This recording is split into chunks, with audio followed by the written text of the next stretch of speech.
Today's show is brought to you by adamandeve.com. Go to adamandeve.com right now and you'll get 50% off just about any item. All you have to do is enter the code word GLORY, Glory, at checkout. Be advised that this show is not for children, the faint of heart, or the easily offended. The explicit tag is there for a reason.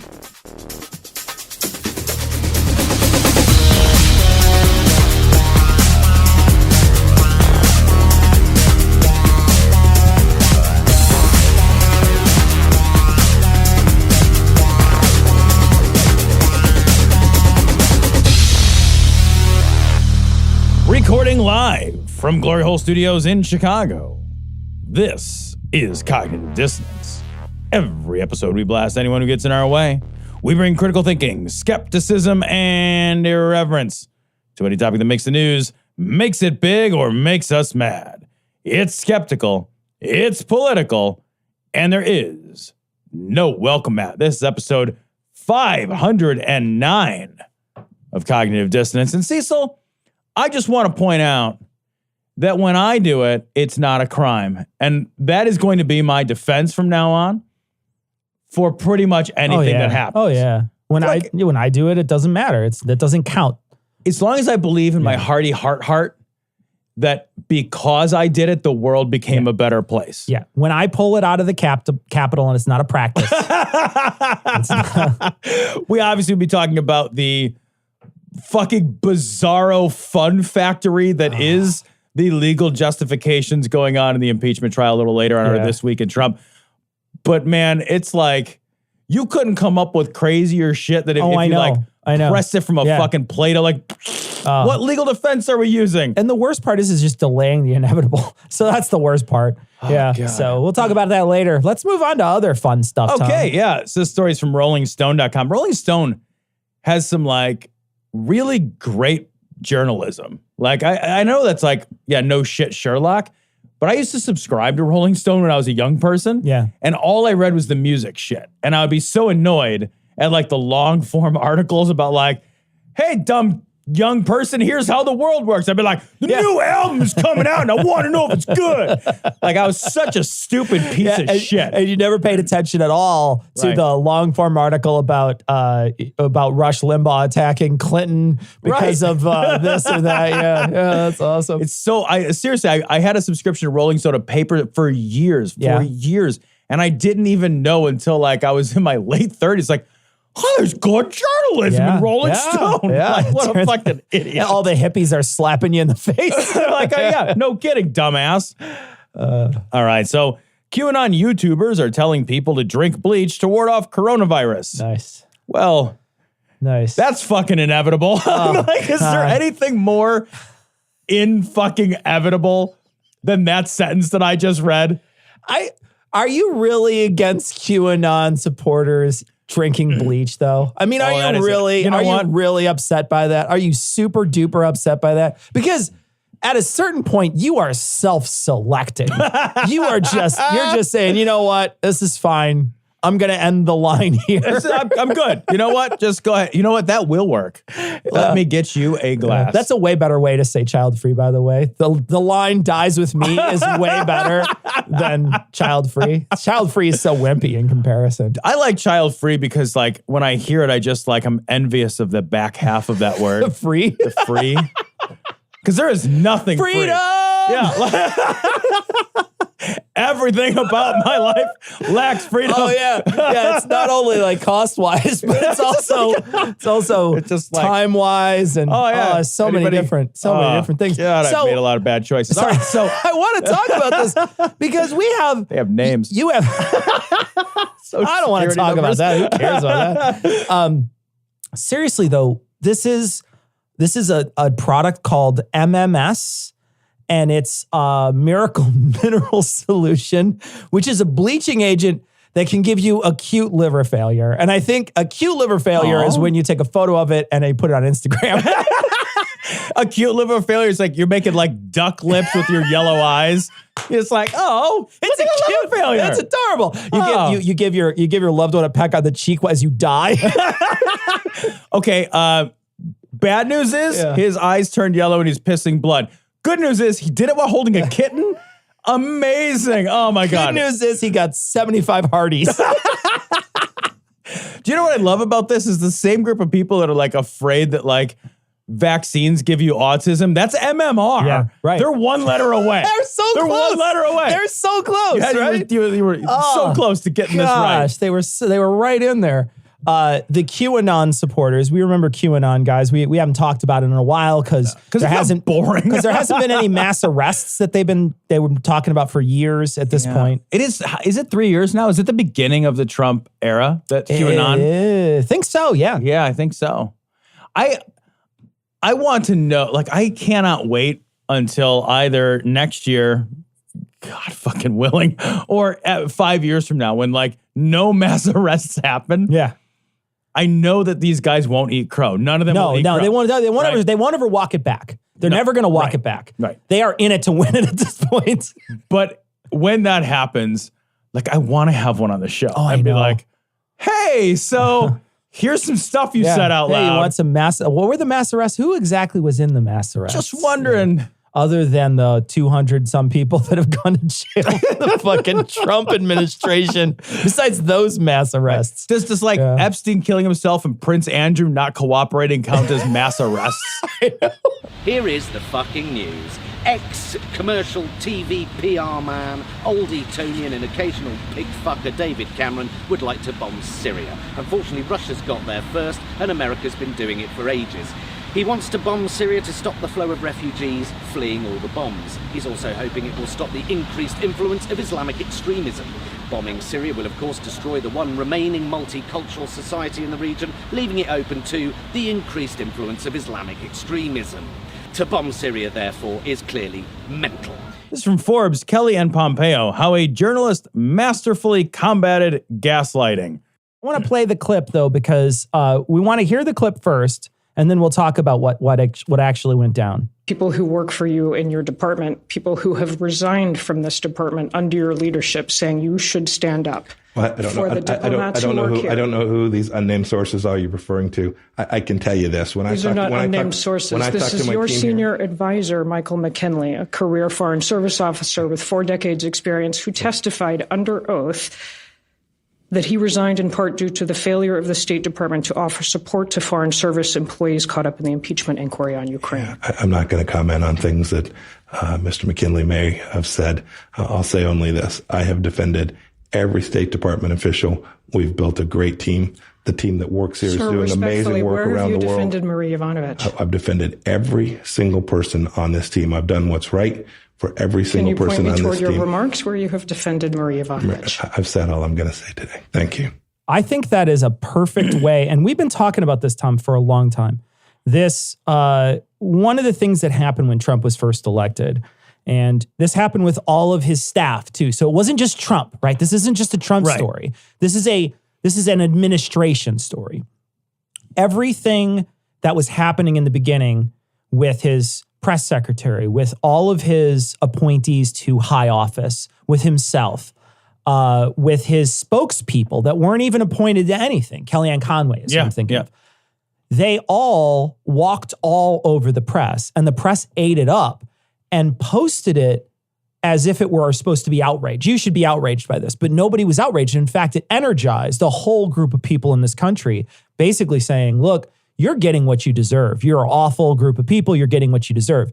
Instead of being good journalists and pushing for an answer, not accepting a bullshit answer, they just went with that abuse that they were getting and used that as the story. That was the story for so long. The drama was the story. Became its own thing. Yeah. Like it's like, look how abused we are. Yeah.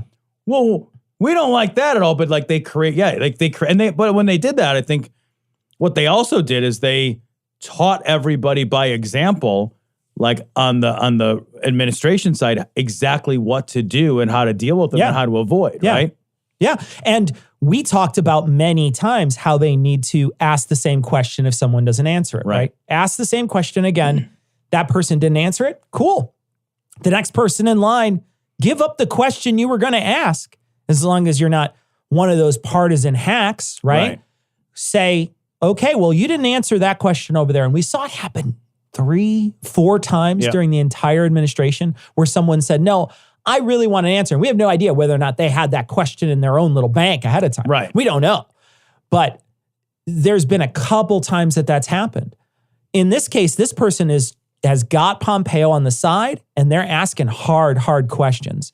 And they're not going to give him a chance to say a lie without calling it out. They're not going to give him a chance to talk over him. There's all these things in this article that they point out exactly what this reporter did to stop Pompeo from trying to gaslight essentially the United States, the people that this report is going to reach. Because if you just let him talk and you just let him say his lie and you never challenge him on it, then it's a lie you're spreading too. Yeah, you're using, he's using your soapbox. You're spreading it just as much as he is. You're just as culpable as he is. If you don't push back and you don't stop him from trying to lie and obfuscate clearly obfuscate the truth. Where did you fucking protect Marie Ivanovich, right? Oh, I did that. Oh, point me to your remarks. Yeah. Where's it's an unnamed remarks? source. Here's the name of the source. So exactly. No. We're not doing that. You're not going to let you reframe my question with your answer. Yeah. Which is something these guys are really good at, right? They'll reframe the question by citing an answer. And no, worry not about the unnamed portion. Here is the name. Yeah. Here's what they said. Here's when they said it. So you can't dodge that that's a fact. That is now, I've laid it out as a record. Mm-hmm. And now you're just, now you're backed into a little bit of a corner. You know what I'm reminded of? Before 9/11, there was hijackings that still happen. And there was this idea that if you went along with the hijacker, that most of the passengers would emerge unscathed. And that was kind of standard protocol for a long time because most of the time that worked, right? And then 9/11 kind of changed that. And then when people pulled bullshit on planes after that, everybody kind of realized on the plane, holy shit, we're all in this together. And people tried to pull bullshit and they got mobbed. You know what I mean? There was people who got their asses kicked. Oh, beat down, held down. Tied up and Well, we've decided, I think, as a nation, and we've acted in such a way that recognizes the inherent danger, right? Mm-hmm. So sure. The tolerance for that sort of stuff is at zero, and everybody on that plane, regardless of who you are, it's holy shit, you see something and it's a swarm of people. Sure. And that sort of bullshit has fallen to zero. Right. So it reminds me with the reporters of the same thing. It's if everybody doesn't get on board and recognize that reporting itself, that truth itself is at danger, that you are in a dangerous situation, and then unless you guys fucking basically unionize against that danger by doing what we've talked, we've talked about on the show a bunch of times, if you don't do that, then you just get picked apart one by one. Yeah. Boom, boom, boom, boom. Doesn't matter. If they just do that, it stops. It changes the whole dynamic and the whole power structure of that equation. Yeah. It's very important for me that nobody thinks President Trump has handed the keys to the war machine to some sort of hair-trigger lunatic. Because if I heard someone say that, I'd blow him up quick. Trump's giving me the nukes, bloody boom, bam! So I don't know how much we're going to talk about John Bolton later on the show, but I figure we should probably try to talk about John Bolton a little bit ahead of time. We should. So here's a story from The Hill. Conservative pastor, Jesus would have beat the crap out of John Bolton. And I will say, that's animal abuse. Beating a walrus like that is unfair. He calls him a walrus, he does. too. I know. I want to read some of these tweets because they're outstanding. So this is Rodney Howard-Brown, who's a South African. We've played his clips before on the show. I want to read these. This is his tweets to John Bolton in response to just a random tweet with John Bolton. John Bolton tweeted something out and he responded. He basically replied to it. You are a slime ball of the highest order, ... I should have knocked your sorry butt through the door of the Oval Office into the Rose Garden when I saw you. I would have gladly been arrested, ... What a Benedict Arnold, ... I am glad you were fired, 4 exclamation points. I have no respect for someone who is disloyal to our president and loyal to the deep state, 3 exclamation points. No respect, only 1 exclamation point. Oh, all right. No respect at all. 5 ellipses. What a globalist sellout, exclamation point. Emoji rolling its eyes. I don't know that's it feels maybe that was a mistake. It's not only fat thumbs. The right can't meme, but the old people can't emoji. Boomer can't emoji as well. Like, that's another thing. Boomer can't emoji. The final one is, we are fighting for the Republic, endeavoring to save it from the deep state coup. This clown walrus, Warhawk Bolton, just needs to return to the deep state ocean he swam out of. My favorite part of that is the last part of that, which is the idea that John Bolton is simultaneously a Warhawk and a deep state operative. I know. That you can put those things together in the same sentence. Yeah, John Bolton is not deep state. John Bolton is a career. He is a Warhawk. Like, yeah, absolutely, Like part of like why he and Trump didn't get along is he was like, we should kill everybody always, and even Trump was like, slow the fucking down. Trump just looks at him. He's like, settle, simmer, right, calm down. He's like a fucking dog that you can't heal. He just constantly barking. He's like one of those Scotty dogs, right? That is way bigger for its britches than it needs to be, and it's like trying to fight the fucking Rottweiler down the street. And you're just like, calm down, Johnny. Right. Calm down, Johnny. Okay, that's a lot of posturing. Yeah, you can't back that up. Like, I cut your balls off. Calm down, Johnny. I was there when you wore the cone, okay? Like, I don't know who the fuck you're crapping. I hope somebody puts John Bolton in a cone of shame. I also want to say, too, everybody who's talking about how John Bolton is somebody's savior or whatever because he made remarks about Trump, and then they tried to call him. I don't know if you remember this. They tried to call him in the House, right? And the White House told him to refuse, and he did. Mm-hmm. So he had every opportunity to testify in this from the very beginning. Well, I don't know. I would push on that a little bit. I think the White House said you can't do it. So, like, I think they intervened. I don't know that he could have shown up. Maybe you're right. Maybe you're right. I don't know what level their powers are. I don't think he was working for them at the time. He wasn't, but I think if they're exerting executive privilege, which is what they were trying to do, I think him showing up might have gotten him into legal trouble. I see. Okay. Oh, okay. Legal trouble. Oh, that's interesting. But anyway, I don't know if you'd want to. It's very true. It's very true, right? What would stop them from pushing for executive privilege on the Senate here if they were to call him? What would stop them from doing that here? Probably nothing. Okay. Yeah. All right. Probably nothing. It's just a matter of whether or not that looks so bad. I see. Because like if the Senate did call him, which I don't think that they will, I think it's pretty much a settled deal. Yeah, we know they're not going to. I think if the Senate did call him, the Senate as a group of Republicans then would have to be like, hey, even as Republicans, we want to see it. Yeah, because before they didn't have the votes. Right. I see how it works. Yeah. So the problem, though, is that people are starting to talk about him as if he's some kind of, savior of the people in some way. John Bolton has always been out for John Bolton. Don't misremember that. Right. Don't forget that. Don't forget that he also couldn't get confirmed by the Senate. Like, he couldn't get confirmed. There was like a filibuster back in the day because he was such a polarizing figure that they just weren't going to confirm him. So let's not forget that John Bolton is out for John Bolton. John Bolton may also have just written that in a book just to sell books. That's another thing that's very possible. Sure. So I don't look to John Bolton as if he's some kind of that he's some kind of beacon of truth.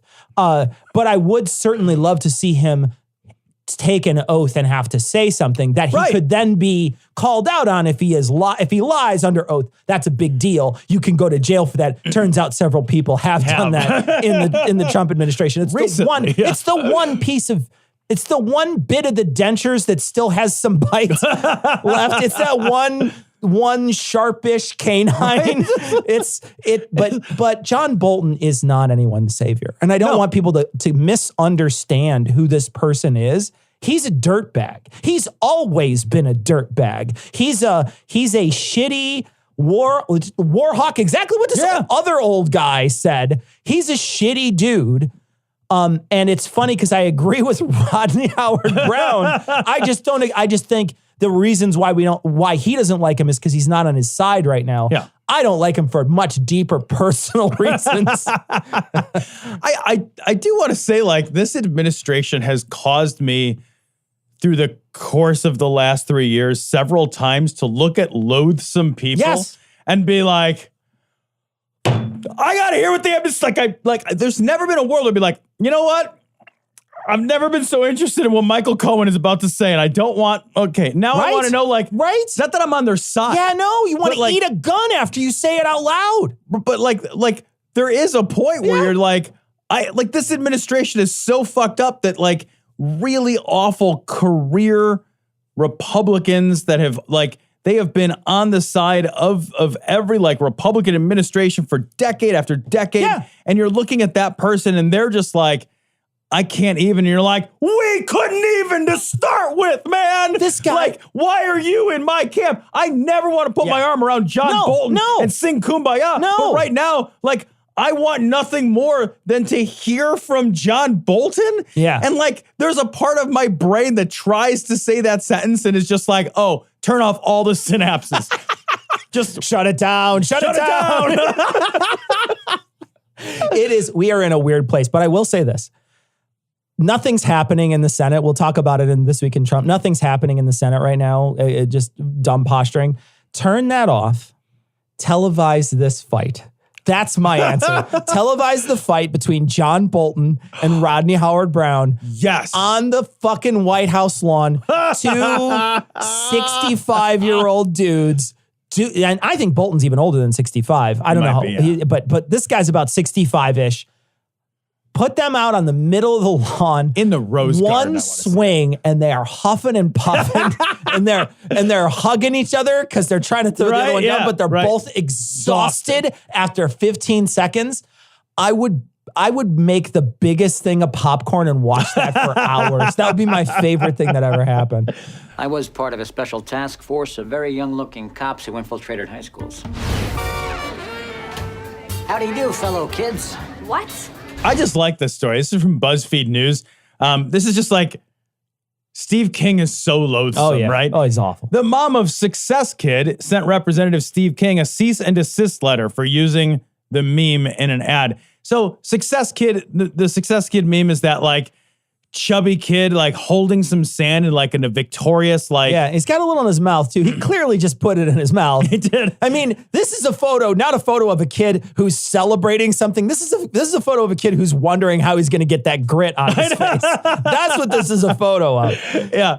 It's that like victorious meme that you see all over the place. Success Kid, yeah. Kid looks so smug. I fucking love it. He does. And his mom, smart as fuck, man. Because everybody, it's so popular, it's ultra popular, decides to market this. Not market it, but at least copyright it and get paid for it sometimes, but also give the ability for some people to use it. She gave Obama the ability to use it. I don't know how much he paid, if he did at all. And so she is allowing some people to use this meme, this image of her child to that other people recognize in the world as this Success Kid meme.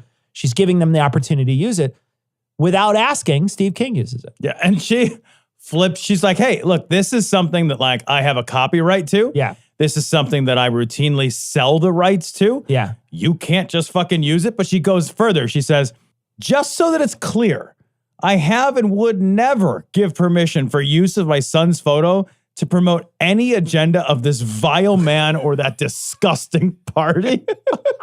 But yeah, this Steve King is genuinely the worst person. I mean, Steve King is the calves the size of cantaloupes guy that we play the clip for on occasion. The whatever happened to white nationalists. Yeah, I mean, he's the guy who said there's plenty of dirt coming up from the border. Yeah. He's a genuinely awful, shitty person. He's not a nice guy. He's so bad that he was removed from all of his committee assignments. Or he wasn't censured, but close. Because he's so disgusting. Think about how bad you have to be to the other Republicans. Yeah, right. That they're just like, whoa, a bridge too far, Steve. Exactly. That one, no. Here's the thing, Kettle. Right. But could you imagine, Tom, if like Steve King used one of your children as his, I mean, how I would be so pissed if Steve King used anything related to me to advertise his campaign. I would lose my fucking mind. I absolutely 100% think this person should totally flip their shit and sue him if they have to. He took it down right away. So they had it up there and it was fund our memes is what it said. Yeah. Which I thought was weird for like an Iowa Republican old man. Yeah. Like, fund our memes? Like, I'm just thinking like, what do you do your memes cost money somehow that I need to fund your memes? You got to hire a meme guy, right? We got to hire one of them young people. None of us really know what these memes are. Like, fund our memes. Memes are free. My kids make memes. They're totally free. Yeah. What, are you kidding me? Yeah. And I think that right afterwards they took it down. So it was initially up as a way to get funding, but they took it down immediately.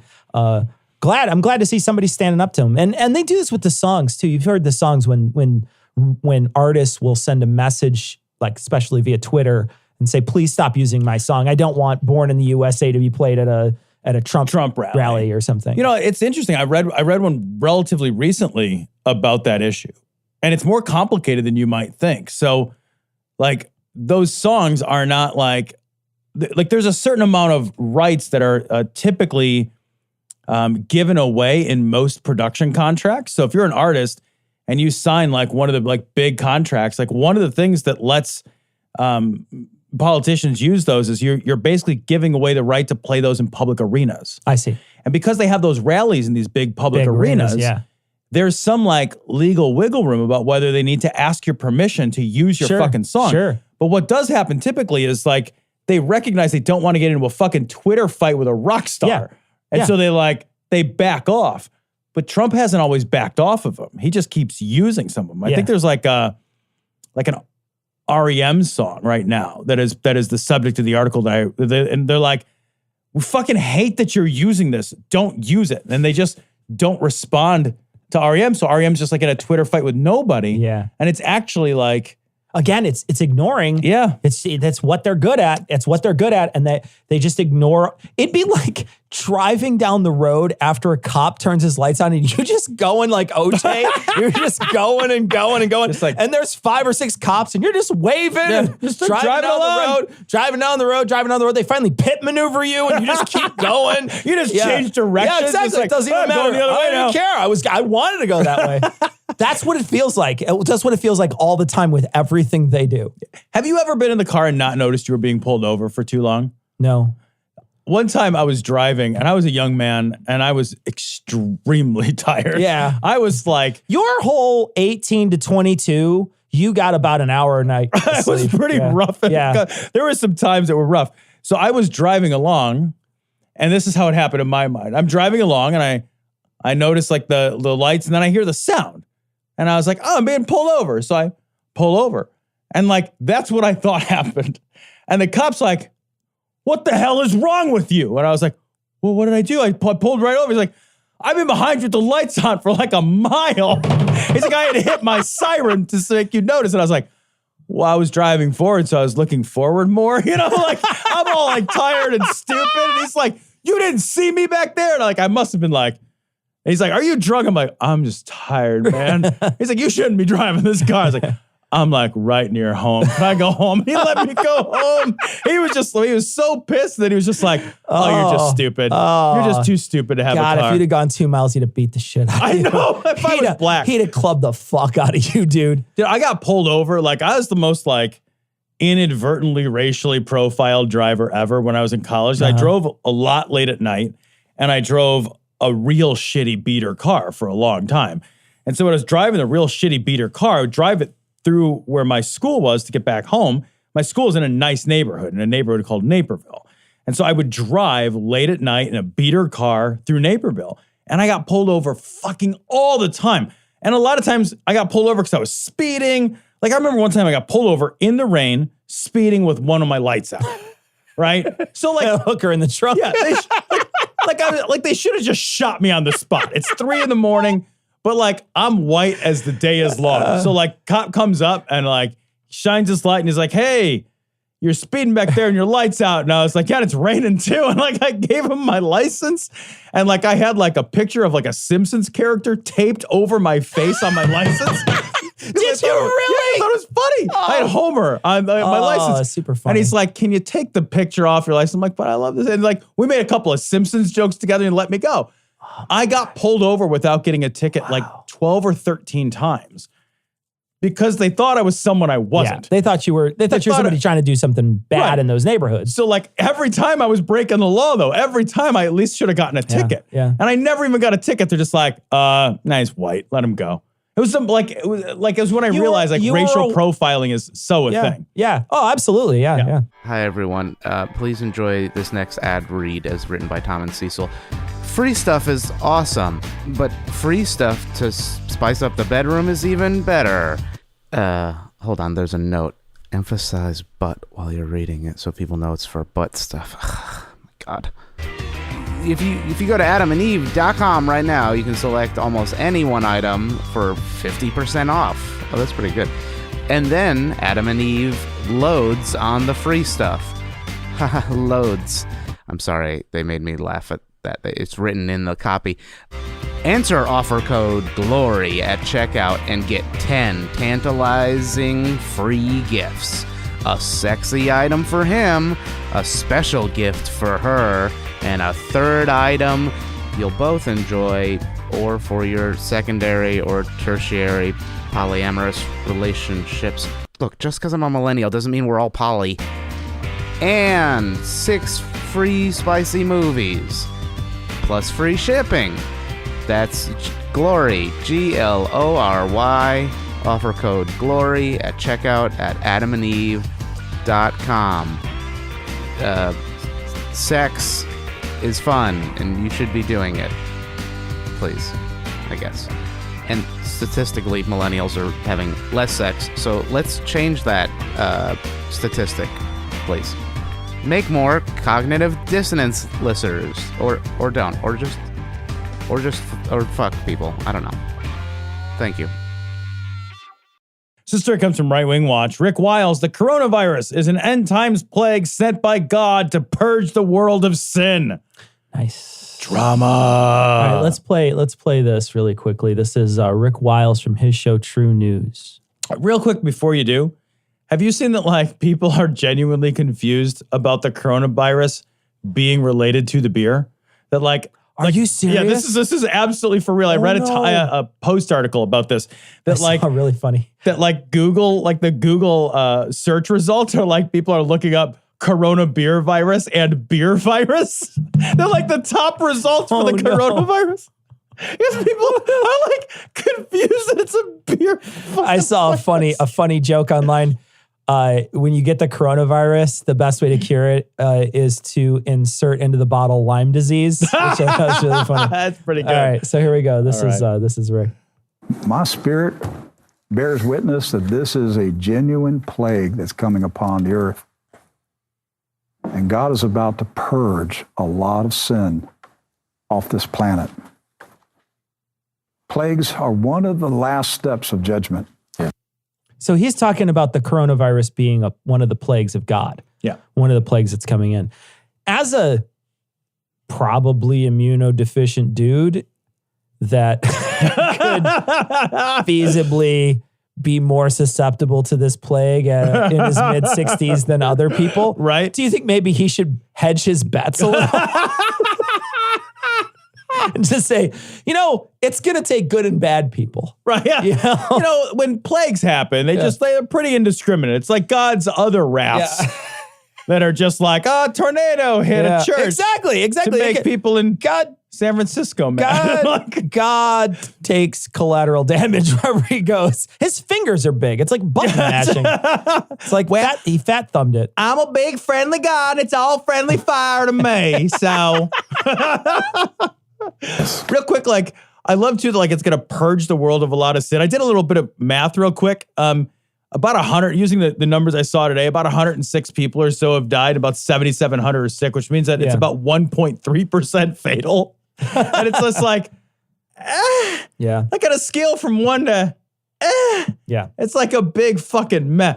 I read an article too in the Atlantic that was talking about they established an R0 value for the how rapidly a disease spreads. I forgot what the term is, and the idea is that it's R and then a number, and then whatever the number is on average how many people one sick person will infect. Sure. And so there's some troubles with how those numbers are calculated and some difficulty in how those numbers are understood. So there's an Atlantic article, it's 9,000 words Sure, long. yeah. You're never going to finish it. Right. So, but like, they're talking about this potentially having like an R value of like 1.5 or 2, which is actually reasonably virulent, right? By comparison, though, try to guess the R value if you don't already know it for measles, which we have a vaccine for. 7. 16. I was going to go 15 and then I cut it in half. Fucking 12 to 16, depending on the population that it's in. So one person with measles will infect, on average, between 12 and 16 people. We're fucking flipping shit about a coronavirus. And I'm not saying we should. I'm not saying we should. One person, possibly maybe 2, they're going to run into and give it to. Yeah. And it's a disease that also is not super fatal. We were talking earlier about the regular flu, and the regular flu is way worse. Yeah, so like I read some other stuff that compared this coronavirus to just the yearly seasonal influenza. This year alone, and the flu season begins in October and it goes through the winter months typically. So still some time on our flu season. 15 million people in the US alone have gotten influenza. 150,000 ended up in the hospital. 15 million. 15 million people. It's a lot more than 8,000. That's a fuck ton more. And that's just in the US. Yeah. That's a wild, crazy, like unbelievable number. The worldwide number was like 65 million people. Yeah.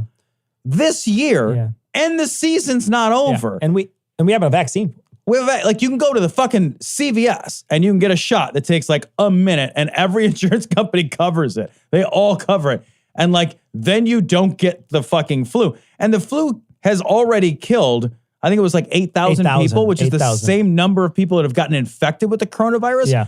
But on average every year, it kills between 12 and 60,000 people. Yeah. And again, that's just in the US. That's not worldwide. Yeah. Like worldwide, it's a massive number. Unreal. And it has had upticks in the past where many, many more people have died. Yeah. The early 1900s, there was an influenza epidemic that was huge, that murdered millions and millions of people. But currently, we are treating the coronavirus. I think that one of the things that happened today was the World Health Organization called it an epidemic or pronounced it an epidemic. And they do that for a couple of reasons. They do it to try to garner attention in the media for it, to try to garner funds to help combat it. It doesn't necessarily mean that it's, oh my gosh, it's the worst thing in the world, but it does help try to combat something. And it sounds like they're on it right now. Right. I don't know that this is going to be it's still early, but I don't know that this is going to be a big, crazy bunch of people die. It could also morph. There's always those opportunities that things can change. People in the States have been sick. People in Chicago have been sick. So it's cause for concern. It is. But it's not. One of the things that is crazy about this is, that there's going to be some people who are freaking out about this also are anti-vax. And that was the whole thing. It's like, we have every year a seasonal flu, just the same flu, and it is going to sicken and kill many more people than what we're already fucking stressed about. Right. And like, there's pushback on the goddamn flu vaccine. There's pushback on the goddamn measles vaccine. Like the R value, the likelihood of one person transmitting measles to other people is enormous. It's like many multipliers more virulent than this thing that we're worried about. Like the chances of you dying from like regular seasonal flu, which is fucking preventable. Yeah. And like, we have anti-vaxxers who are out there, like you're saying, like they're out there. They're just like, I never get the flu shot because then I'll get the flu. Like, well, you're a fucking idiot. That's literally impossible. That is not possible for that to be the case. Like the flu shot cannot cause the flu. I had somebody at my work to tell me that. Oh, I've heard it so much. They said, I got the shot and then I got sick. And I said, how many times have you gotten that shot before? Are you counting the hits, forgetting the misses? And they stopped themselves and reevaluated a little.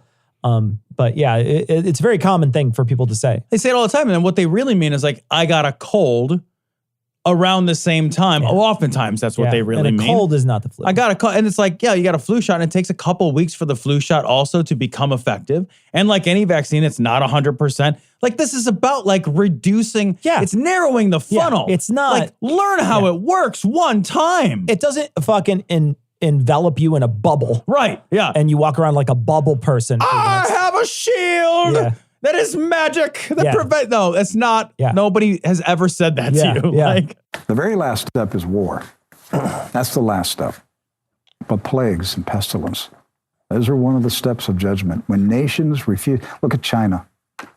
God, it's got to be death is the last one, right? Because it's plagues, pestilence. It seemed like the same famine. Thing. Famine's in there, but I don't know where famine steps in. I don't know what the order of operations is. War happens too, but I don't know which one starts it. Well, you know what I do. We're always at war. We've been constantly at war since forever. I find comfort in that, like, we so far have not had any diseases. This is the first one. The very first disease, right? Which is good. Yeah. That's good. Since the Garden of Eden 6,000 years ago. We've had like an easy go of things. Like, super easy. Super glad this is the first pestilence. Yeah, never a chance of that happening. Yeah. And obviously, like, war hasn't happened yet. No. I am nervous about it. It could break out. I'm scared of it. Anytime, what is your worldview? You're like, well, man, what if a disease happened? Like what? It's just like everything else. It's super easy to just plug in because there's almost always going to be people sick. There's almost always going to be some conflict. There's going to be people dying. That's the nature of life.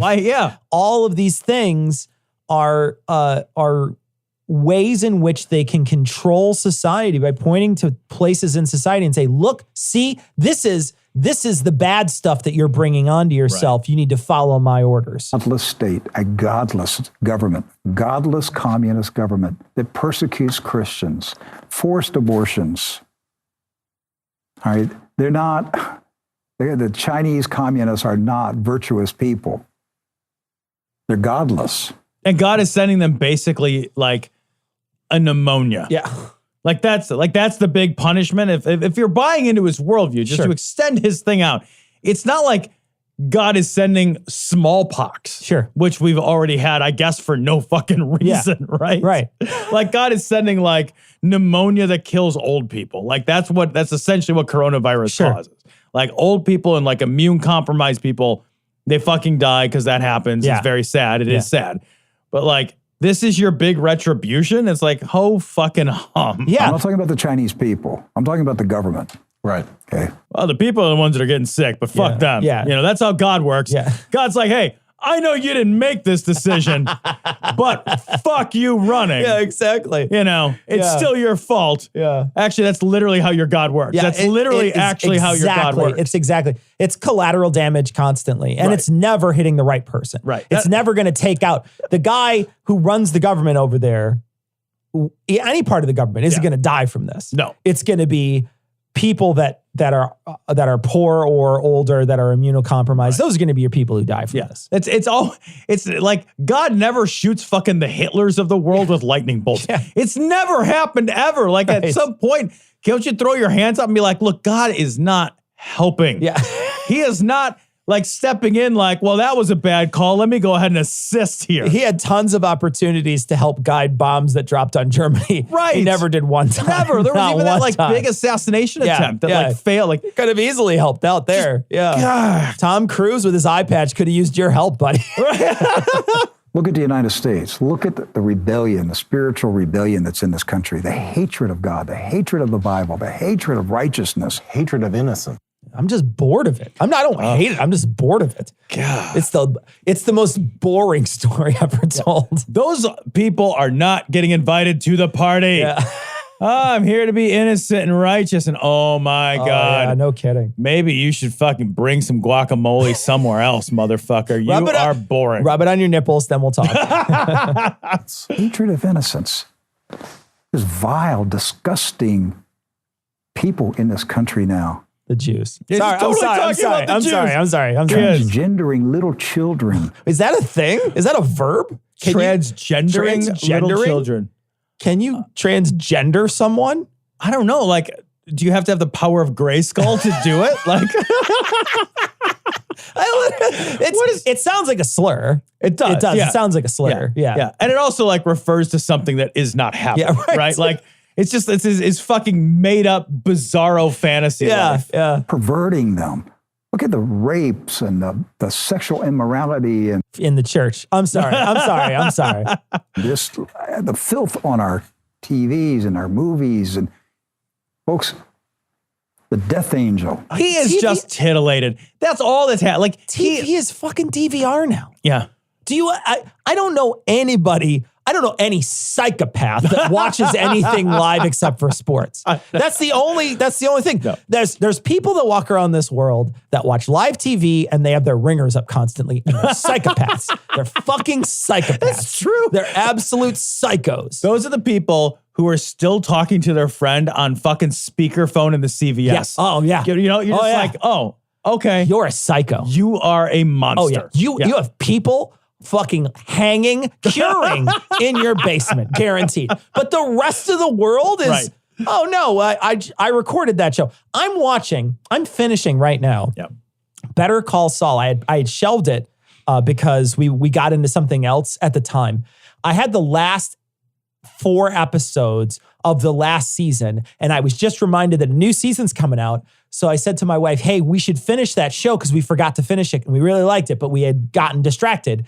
It's still on my DVR. It's over a year old and I hadn't watched it. Right. I'm seeing commercials for shit that happened.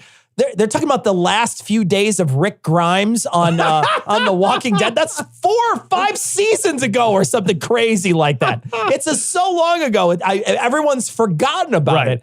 But it's funny because I'm watching the commercials and they're commercials from last year. And so what psychopath is out there watching live television and then also is watching it with their child and has to dive in front of their child's eyes like a hitman. Yeah. What fucking idiot is out there not vetting that stuff ahead of time?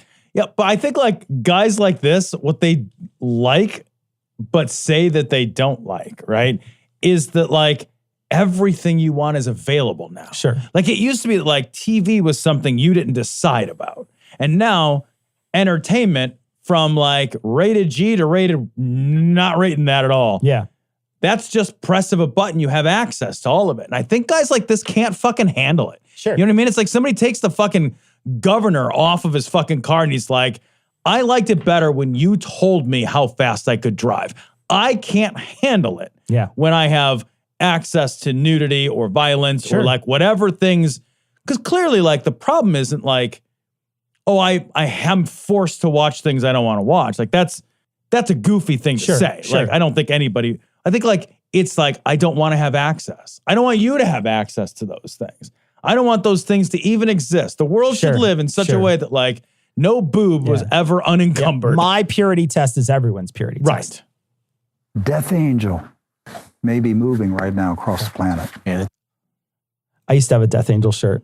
It was a band when I was in high school. Death Angel. I sang one song that I recall that was popular, and I don't even remember what it was. It's a terrifying thing when the death angel walks by your door. That's right.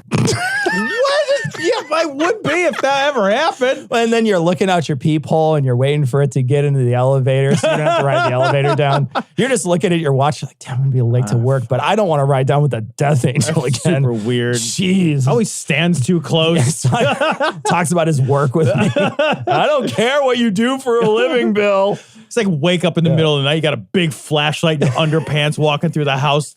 God damn it, it's Death Angel in here. Fucking show you gotta tell me. It's like a cop. It's like a cop. This is a time to get right with God. Repent of your sins. Confess Jesus Christ as your Lord and Savior. If you have not been baptized, you need to be baptized in the name of the Father, the Son, and the Holy Spirit. God's got to give you a wet willy. You get my wet willy, you come on in. I smell your ear when you come on up. When you come up and you get to the gates, you bring him on over here, Peter. I want to smell my spit in his ear. If I don't smell my spit on him, I'm into that kind of thing now.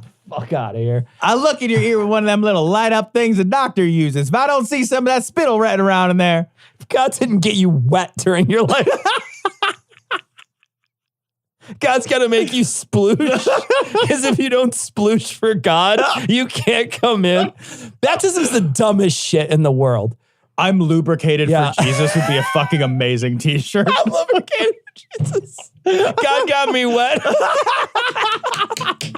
Noah's Ark. God got me wet. Jesus Christ. God got me wet. It's so stupid. It's like when we're talking about the Rock Tower, when you just stop for 10 seconds and you think about what they're saying. Right. And you say to yourself, no, that's fucking stupid. Yeah. No, that's really fucking stupid. You got to fucking spritz me before I can get into here. You got to miss me with your spray bottle for me to climb into your fucking afterlife. If I'm not spritzed properly, there's no way you'll let me in. I have to hear this and I have to believe it. Yeah, that's not enough. Yeah, no. You got to take a bath. Yeah. Because Jesus, I mean, you don't mean it unless you take a bath on it. Look, we started this religion when people were not bathing regularly. All right. Yeah, that was it. This is fucking stinky motherfucker showing up to worship. It's just a way to get Bill to take a shower.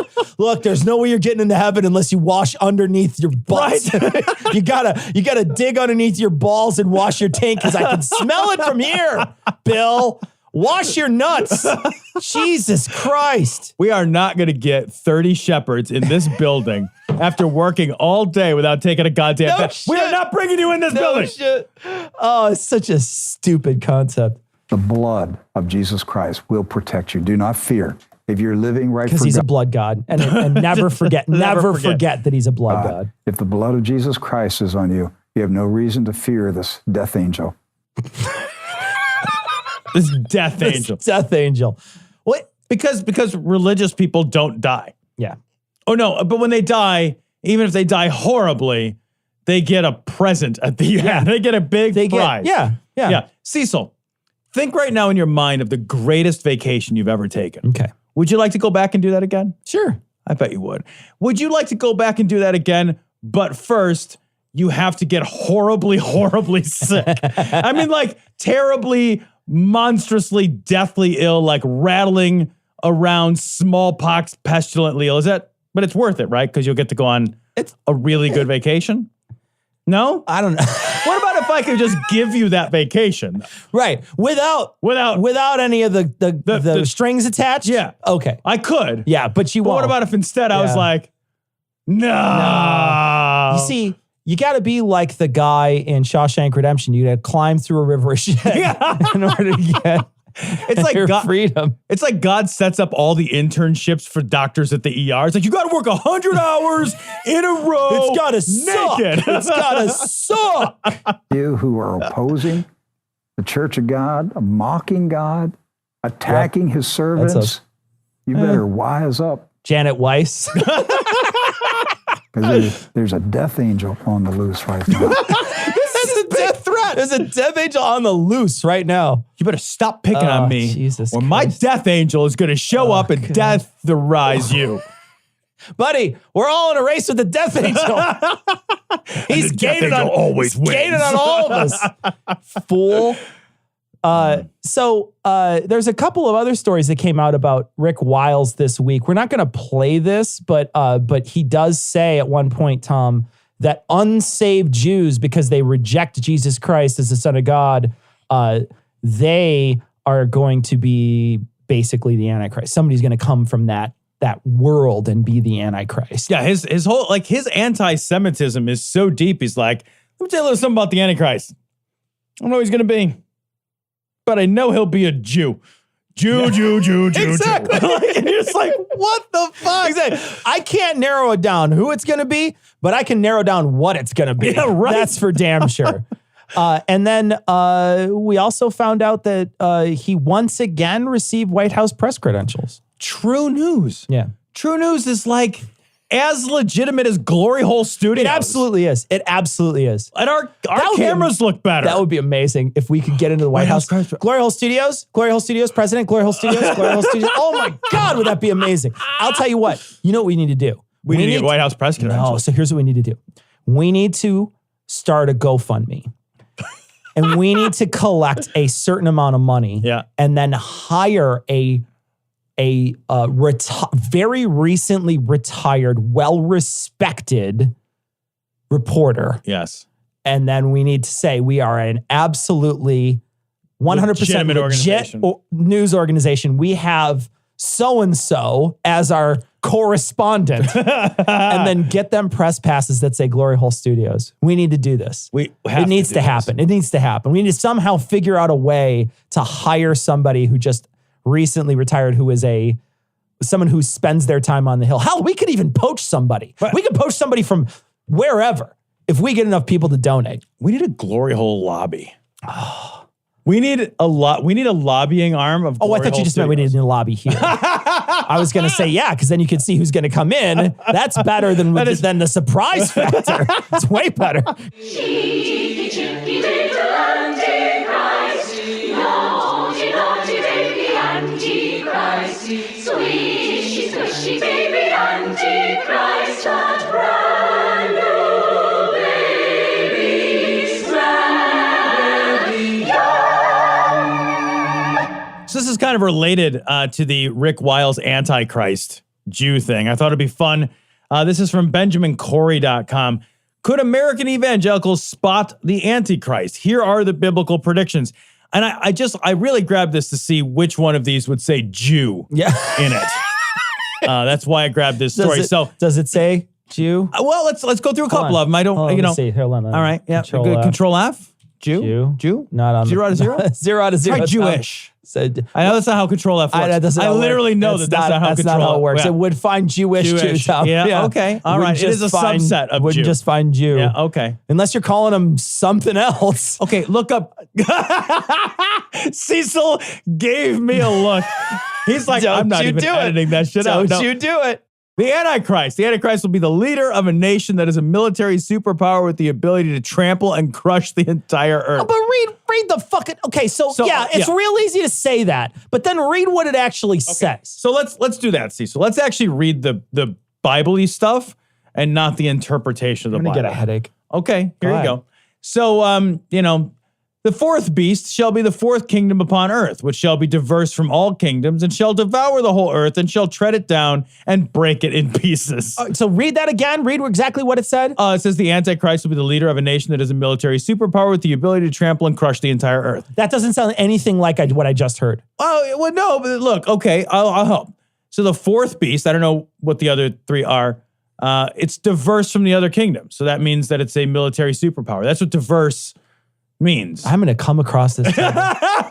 When you do diversity training, what you're doing is military superpower training. Yeah. It's all obviously. It is. Yeah, it's like Spetsnaz training. Yeah, it's the same thing. All right, let's pick a different one. Maybe that was not a good one. Yeah, maybe that's not a good one, Tom. Yeah, maybe. The Antichrist will be a man who is exceptionally arrogant and will be known for giving boastful speeches. And then this one This one is. Yeah. I could hear his boastful speech. Oh, okay. Yeah. Well, okay. So tell me what world leader, especially, and let's use our world leader. Okay. Yeah. Which president did not in January boast?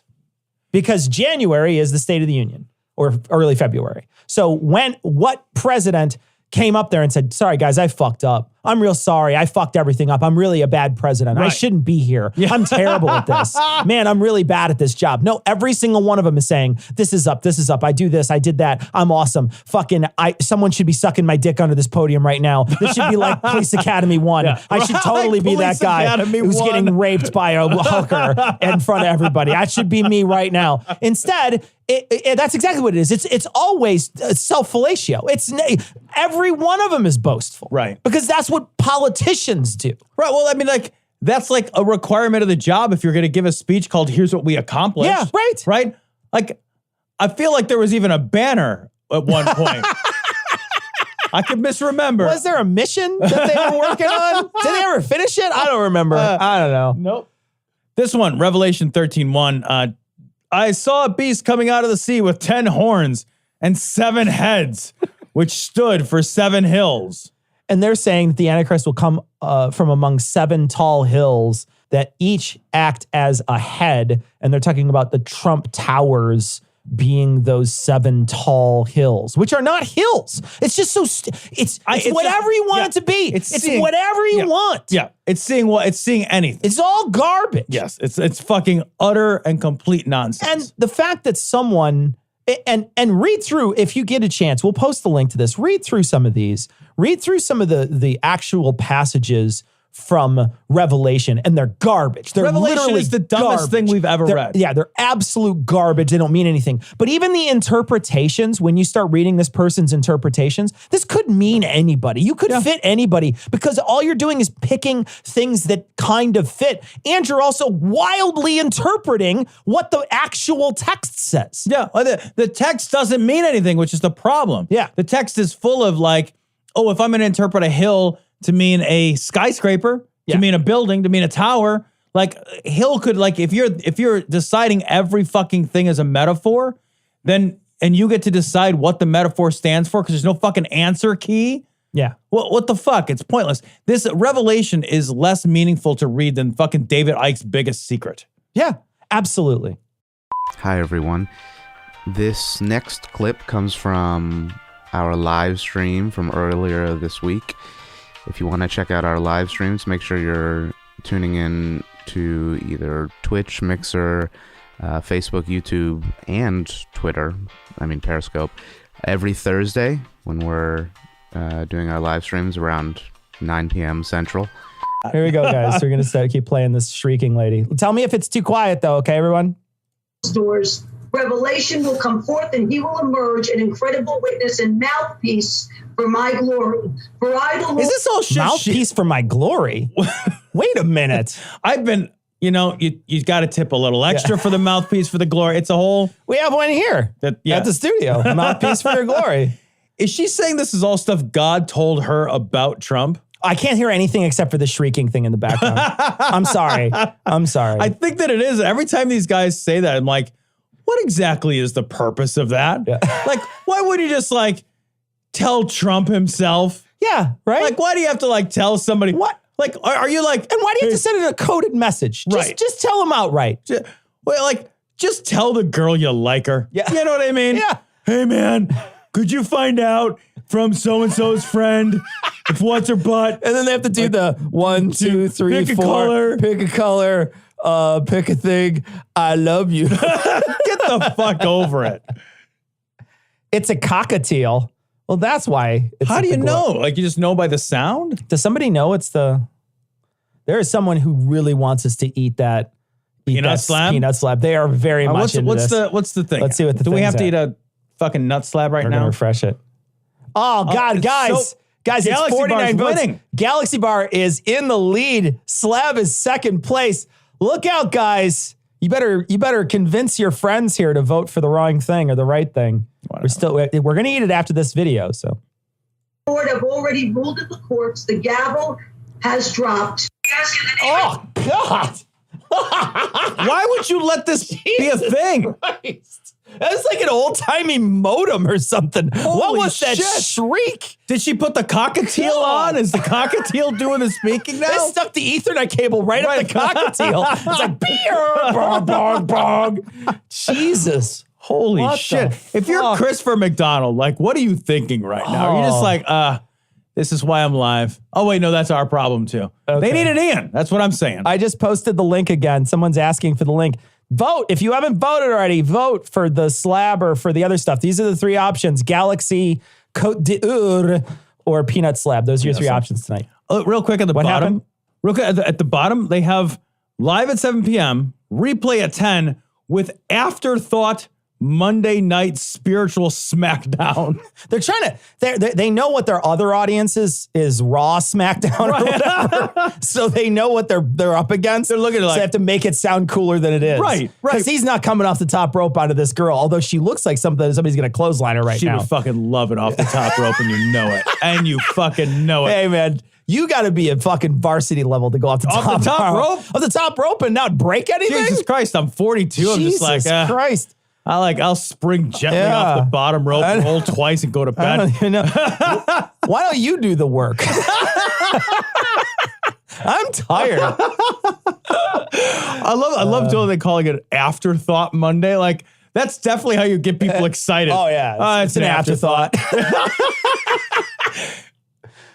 Jesus Christ, Father God, your army, your angelic army, your warring angels with flaming swords be dispatched, Father God, to shred, destroy. that bird's a great. It's to shred. You tell him, bitch. You tell him what's up. Shred that shit.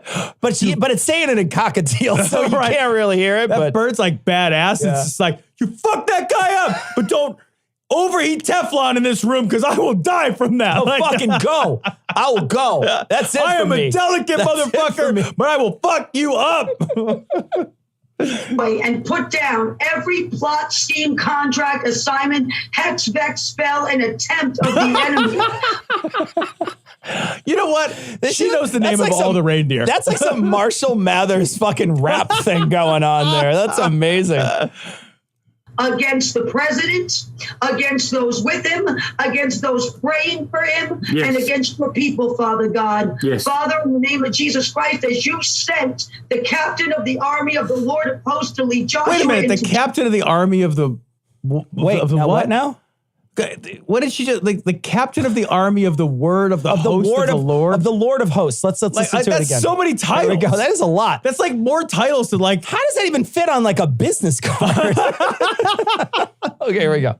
Jesus Christ, as you sent the captain of the army of the Lord of hosts to lead Joshua into Jericho. And it's Monday night spiritual smackdown, so it's probably Chris Jericho. So yes, that you send, Father God, the captain of the army of the Lord of hosts to lead to the army of the Lord of Lord of hosts just sounds like a really, really, really cool place to go have a drink because he's gonna have good hospitality. He's the Lord of hosts. He's not just a host. He's the Lord of hosts. Your drink is never half empty. There's hors d'oeuvres, hot, cold hors d'oeuvres constantly at your beck and call. God damn. When you sit down, the food is hot. You don't have to fucking put your coat on someo's bed like there's a hook for it. Right? It's not a shoe house. Yeah. There's not. You don't walk around. You don't throw a shoe house. Where are you going to take your fucking shoes off? Fuck shoe house. Don't make me do that to somebody because I'm inflicting something on you then, that you don't want. I will wear my shoes all around you. You invited me over. You invited my shoes too. We're both coming. Here we go. I'll step on your dog, motherfucker. Get the fuck out of here. Next time I go to a shoe house, I'm going to go in their closet and take their nicest shoes. The next time I go to a shoe house, I'm only going to pull my shoe off and then kick it like I'm in a competition across the room. It's like a shoe kicking competition. You ever seen those at the fairs or whatever? What, a shoe kicking competition? So hillbillies, when they get together, will do this thing. Are you being serious I'm right being now? dead serious. They'll do this thing where they will half take their shoe off. So it's just the heel is out. And it's just on the toe portion of the shoe. And they will all stand in a line, and then one will try to kick it farther than the other person. Are you fucking serious? I've seen it. It's just like a sack race. Yeah, you've seen a sack race before, right? Where the three-legged race or the sack race, you've seen these before? Yeah. So it's like one of those types of competitions that you would do at a family picnic or something. And they kick the shoe as far as they can, and the one who kicks it the farthest wins the golden we are egg or whatever. 100% doing that next time I go to a shoe house. I don't care if it goes through a window. I'm going to kick it at their kid. Right. Are you kidding me? My kids already do that when they walk in the door. It's like, yeah. So it's a shoe kicking contest. China has total respect for Donald Trump's very, very large brain. They call her Pocahontas. I am the chosen one. You are fake news. Okay. I am the least racist person. Look at my African American over here. Look at him. To come here, grab him by the pussy. Stop it. So this week in Trump, the impeachment process is still continuing. Yep.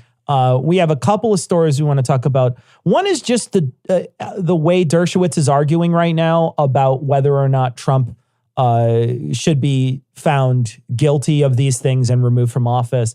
And the other one is about the sort of league of people that we thought would maybe ask for the court to call witnesses. There's 4 or 5 swing state Republicans who were on the fence. Romney still hasn't changed his mind, but it seems like all the other ones have. So they have circled the wagons. Initially this week, there was a moment where Mitch McConnell said, well, I don't know that we're actually going to have all the votes. and now he does. So great. Thanks. But you knew he was going to get the votes. Yeah, and that's the thing is I knew right then. And I don't feel like there's been any surprises at all in this entire process. But there has been a couple things that happened, especially more recently. I want to talk first before we go on to the Dershowitz thing. I do want to talk about they're asking questions now. So they're sending questions up, and then the question gets asked by the Chief Justice, and then someone from one of the teams responds. There's a question to the defense, there's a question to the prosecution, they go back and forth. And the Chief Justice was asked a question by Senator Collins that said, well, what's an actual way that we could have investigated the Bidens, right? Because what's a real way? Because the president was going to be, no matter what, was going to benefit from something like this. Right. So what's a way we could have done it? And at first I read that and I thought, oh, that's an interesting question. And then I realized that it's a debunked conspiracy theory. That's like saying, what's a good way that we could storm Comet Pizza? What's a good way that we could storm that? Because I don't want to hurt anybody, but I definitely want to storm it. Yeah. It's a dumb thing to say because it's already been debunked. You already have the full force of the United States government that's already looked into it, along with many news outlets that looked into it and said there's nothing there. Yep. International agencies. Yeah, there's nothing there. Yeah. And they, except for nepotism probably, right? Some form of preferential treatment because of his father, which is fucking just true, right? But I feel like Trump obviously cannot hammer Biden on that issue. I know. Right? Like that would not. No, you can't do it. Right. Because he does it all the time. It's so shocking to me that everybody's looking around thinking, oh, well, gosh, how could he get preferential treatment? I'm thinking he's born that way. Yeah, right. He was the vice president. How can he get preferential? They get him all the time. Why is your son-in-law part of the government? Yeah. Why is your daughter part of the government? Preferential treatment, dumbass. It's always look at the other guy, don't look at me. Right. But the Schiff actually did answer this question, and he said, well, he could have done it through the government, could have done it in a conjunction. The difference here is that he said he just wanted the appearance of an investigation. Yeah, he wanted the announcement. He didn't even want the investigation. He didn't even care about it. Right. So when you're asking this disingenuous question of, oh, how could we have actually investigated? He wasn't prepared to actually investigate it anyway. No. All that he was trying to get was an announcement of an investigation for political gain. And like the thing that is fucking astonishing is like, we're at a place in American history where we're like, you know what I don't want to do? I don't want to get to the truth. I don't want to hear more witnesses. I don't want, you have a whole side of people that are like, well, let's not call any witnesses. And then somehow there's a segment of the public that's like, yes, let's not get more information about this. Let's not hear I'm blown away by that. I'm blown away by it. If your side is innocent, if there's nothing there, then like, a full investigation could only benefit you. Yeah. Right? Yeah. It could only benefit you because you just keep finding nothing. Like if you were to like investigate me for mail fraud, like no amount of witnesses you call are going to give me any cause for concern. All you're going to do is continue to exonerate me more deeply, right? So like if there's nothing there and they keep saying there's nothing there, but now they're not even saying that. Yeah. Now they've shifted from it never happened. And now they've shifted to a new narrative, which is like, we don't need to call witnesses. We'll concede that it happened, but we'll just say it doesn't matter that it happened. Doesn't matter. Yeah, that's what they're saying now. That's what Dershowitz is saying now. Yeah. It doesn't matter. But even the change in narrative should be a scandal. It's just that with this administration, like changing your narrative doesn't matter. Yeah. It doesn't have, nothing has any effect. None of it makes any fucking difference. 100% Teflon. They were right. They're right. He's absolutely Teflon. Nothing sticks.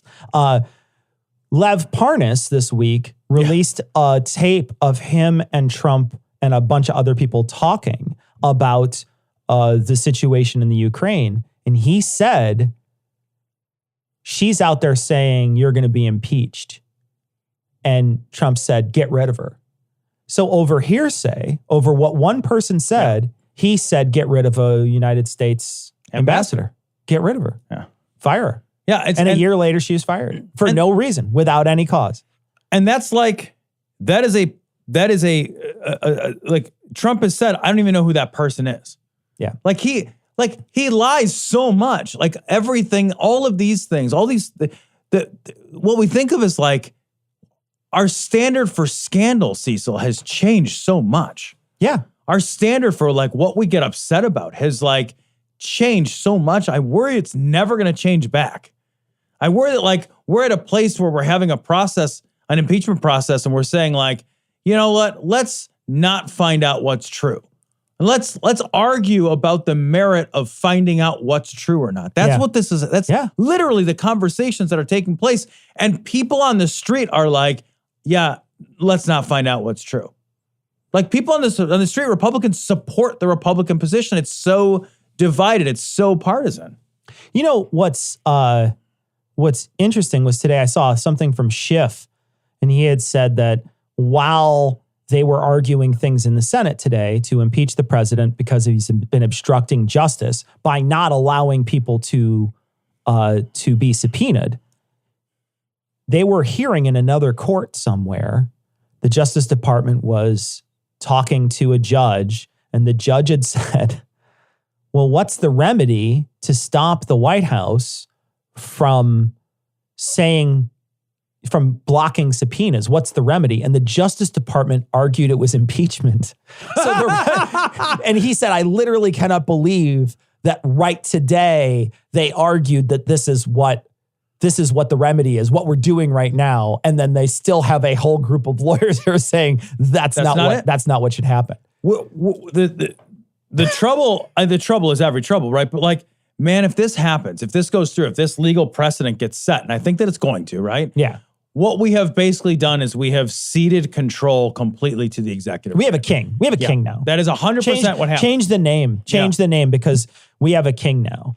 And the king can decide literally almost anything. They can do anything in that office as long as they can justify even the tiniest amount, is because that's their argument, is that if there's any amount that is done for the people, then the president can do it. That was kind of what they sort of started to argue this week. I saw a piece of it, and it's this weird sort of reverse categorical imperative that they're doing. It's a very strange, but they're saying as long as there's a tiny amount that's for the people, you can't prove that it's self-interest.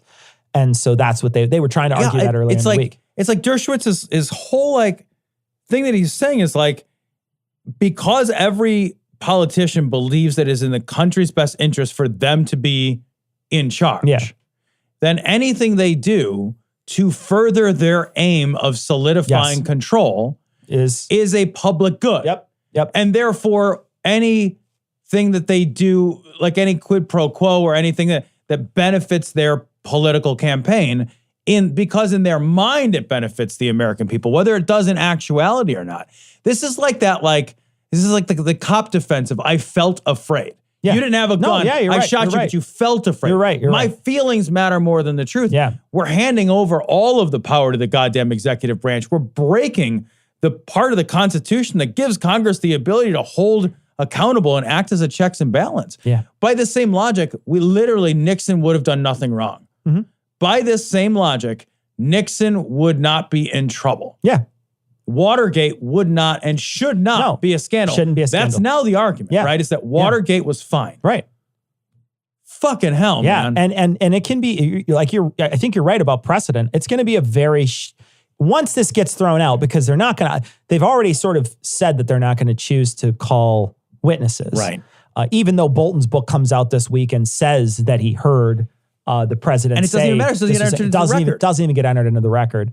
So even though that's out there of someone very close to the president claiming this is true, and you could ask them that under oath, which would be the teeth that you would need to cause them to tell the truth or not, right? He could just be saying it to sell books, but he's starting up podcast trouble or whatever, talking shit to start podcast trouble, but he could totally be lying about it.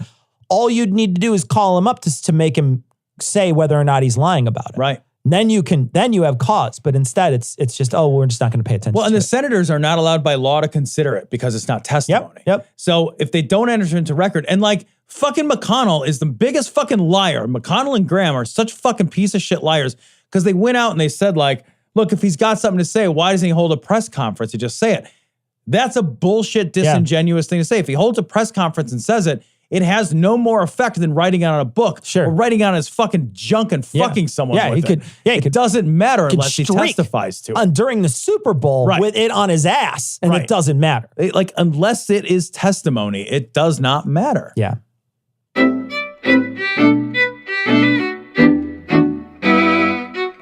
So we want to thank our patrons. Of course, we want to thank all our patrons. We want to thank our newest patrons, Gregory, Eric. If you like Warcraft, listen to the Morally Gray podcast. Corey, Brandy, Evan. If Jane Dickweed, gets it, then so should you. RJ, Brian, Ian, William, Tanner, Rubik's Tesseract, Conrad Vernor of the Grilled Onions podcast, Owen, Fuckface McClownstick, Sydney, Roberto, Landon, Buck, Totes Not a Ninja, Scott, Richard, Lofton, that guy with the SGU tattoo. And we want to send a mug out to Corey, RJ, Rubik's Tesseract, and Fuckface McClownstick.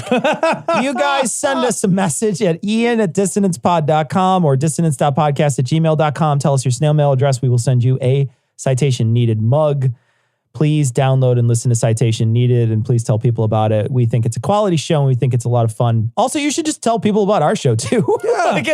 It's nice to tell people about our show. Rate us if you can. And we want to thank people who have been donating to the show to make it work. We really can't thank you guys enough. We definitely need the money to move forward with a lot of the stuff that we're trying to do.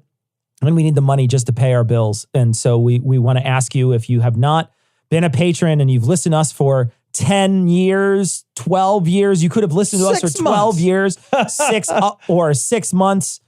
Go on and donate to Cognitive Dissonance. Go and donate on a per episode basis at patreon.com. We'd really appreciate it. It helps keep this show going. That means the world to us, guys. So thank you very much. We got a bunch of messages this week. We want to talk about a few of them. We got a message from Suzanne, and Suzanne told us about her mother who had cancer. She happened to be Swedish. I guess the daily cost of the cancer treatment would have been $130 a day, or $47,500 a year. But instead in Sweden, it cost $245 for the whole year. So yeah, it's similar to what it would cost in America. It's like the same. Pretty much. That's we got great. the same system. Yeah. I mean, it's pretty much the same system. I don't know which is better. I guess what I'm saying, Cecil, is I'm not sure which is better.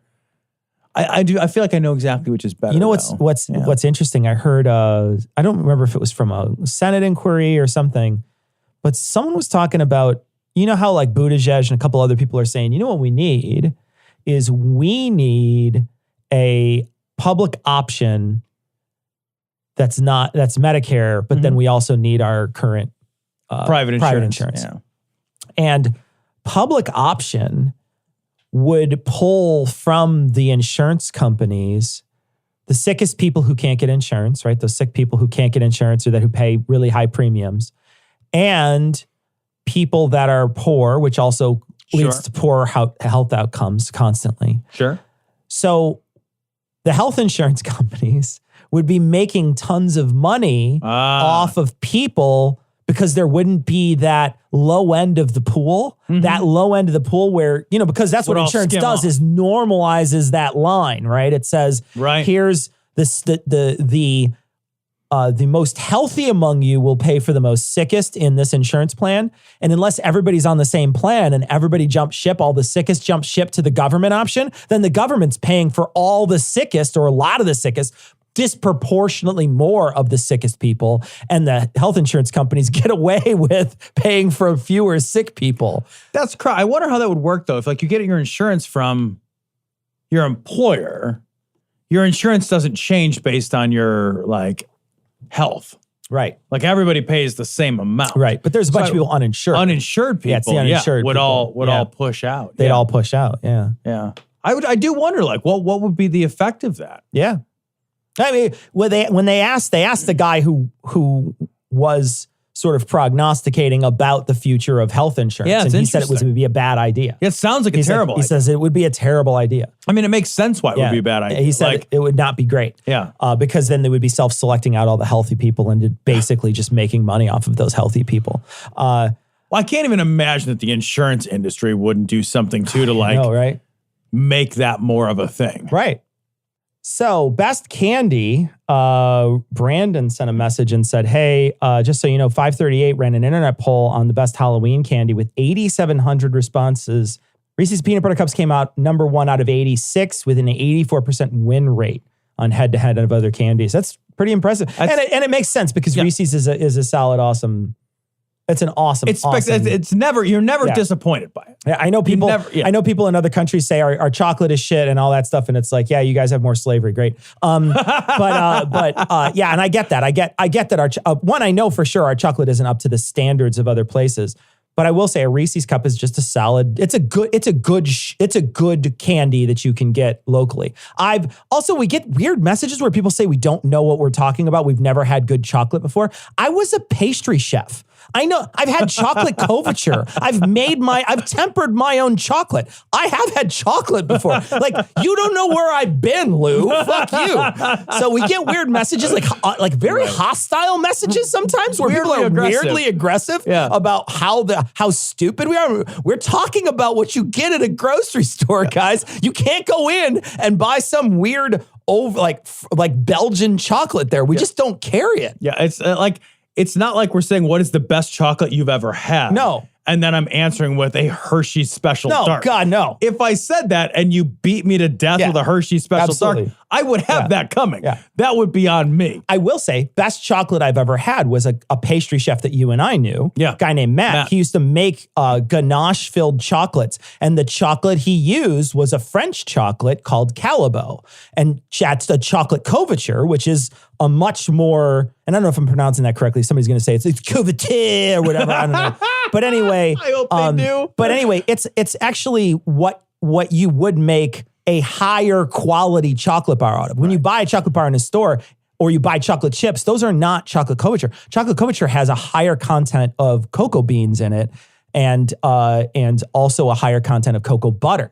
And so when you temper it, you make amazing chocolate out of it. And the best chocolate I've ever had was by far. It was amazing. I mean, it's unbelievable the stuff he could do with that. And it was a French chocolate. Calabo was the chocolate that he would use. That shit, like, I've been searching my whole life. Unreal. That shit is crazy good. I want to buy some because you can get it on the internet. And I hear that you can temper chocolate pretty easily with a sous vide. I have heard the same thing. So you bring it up to temperature, a certain temperature, because the way you temper chocolate is you bring it up to you melt it completely. And if you were going to do it by hand, you would melt it at a higher temperature, not too high because you don't want to burn it, but you would put it in a bain-marie or a steam bath, and you would melt it down, and then you would add pieces of chocolate to the melted chocolate to bring that temperature down and stir it, right? And then once it went down and everything was melted and it was past the point, then you would bring it up just a touch so you could then use it, because you have to bring it up and down, and it sort of aligns things in it that make it so that it gets that snap and that shine. But from what I hear, you can just put it in a bag, seal it, bring it up to temperature, and then throw in ice water into your sous vide and set it for a certain temperature, and it will bring it exactly to that temperature again. Smart, yeah. And then you could just basically cut the bag end and squeeze it where you need it. It's amazing. That's awesome. You could supposedly sous vide chocolate. Got a message from Natalie. She wants us to post, and we will on this week's show notes, the cold open for this week's Saturday Night Live. They mentioned one of our sponsors. They do. It's so funny. It's really great. It's great. It's really great. Tom, I got a message from Judy who wanted to tell us about some vaccine stuff. Yeah, so Judy wanted to talk about non-responders. She says specifically that herself and her mother don't make antibodies to some vaccines. They thought between 2 and 3% of people in the population fall in that group. So, one of the most important things about vaccines is the herd immunity issue. Yeah. Like, there are lots of people who, for one reason or another, either cannot get vaccines or for whom the vaccines are not effective. Vaccines are not a magic bullet. Right. So, they are useful from a public health standpoint. Exactly. more so than they are from a personal health standpoint. Absolutely, yeah. Yeah, no, the herd immunity is absolutely imperative. And if you have the ability to get the vaccine, you should get the fucking vaccine. Like, it's a social good. It's a social good. Yeah. So, Tom, we got a comment and you wanted to read part of it. This was on our latest episode. So someone posted this, Tom. This is a comment on our website. We are not going to improve this comment, but Tom is going to read part of it. Yeah, I just thought this was really insightful. So specifically, they say, as for the stage that pontoons skipped Bar Yapura, although Paliaran next, whoever electrocuted a somersault opposite the slab to auto through a through affectation during the vague as well as her fondness by refractory mock refectory. Did I just have a stroke? I love bots that just put shit on there. It's just random shit, It is the most delightfully random. Although it's circumnavigated one of the briefest pontoons in a dismal Luanda. So great. So good. All right. Someone on the live stream tonight, we talked about Mitch McConnell. And how someone should Photoshop a picture of him in a cross with a certain character. Go listen to the live stream and you'll hear it. If you're a patron, you already got the feed for the live stream. But and it's on your podcast feed. But if you want to go check out the live stream from last week, you can check out our live streams. We do live streams every Thursday, and sometimes camera doesn't work good. Sometimes it's not great, but we are fixing it. We are always fixing it. We're always trying to improve it, and we're always going to try to make sure that it works to optimal efficiency. We always try to make sure that it works as best as it can. Next week, we will not be doing a live stream. So next Thursday, we will not be on. We apologize in advance, but we will be back in 2 weeks. So check us out in 2 weeks on the live stream. That is going to wrap it up for this week. We are going to be recording a Vulgarity for Charity next week. So that's going to be on next week's show. Thomas and Andrew will be joining us for that Vulgarity for Charity from the Opening Arguments podcast. Thomas also does a myriad of other shows, Serious Inquiries Only and Philosophers in Space. I don't know if there's like 2 or 3 other shows. Do you have a parenting show? I don't even know. And then Andrew, of course, from Opening Arguments, they'll be joining us next week. So tune in next week for that. And then we will have a short show that we have to record a little bit early. So we might not tell you that the president is innocent yet, but don't worry, he will be. All right. He's not. With that, we're going to leave you like we always do with the Skeptic's Creed. Credulity is not a virtue. It's fortune cookie cutter, mommy issue, hypno-Babylon bullshit. Couched in scientician, double bubble, toil and trouble, pseudo quasi alternative, acupunctuating, pressurized, stereogram, pyramidal, free energy healing, watered downward spiral, brain deadpan, sales pitch, late night info docutainment. Leo, Pisces, cancer cures, detox, reflex, foot massage, death and towers, tarot cards, psychic healing, crystal balls, Bigfoot, Yeti, aliens, churches, mosques and synagogues, temples, dragons, giant worms, Atlantis, dolphins, truthers, birthers, witches, wizards, vaccine nuts, shaman healers, evangelists, conspiracy, doublespeak, stigmata, nonsense. Expose your sides. Thrust your hands, bloody, evidential, conclusive. Doubt even this.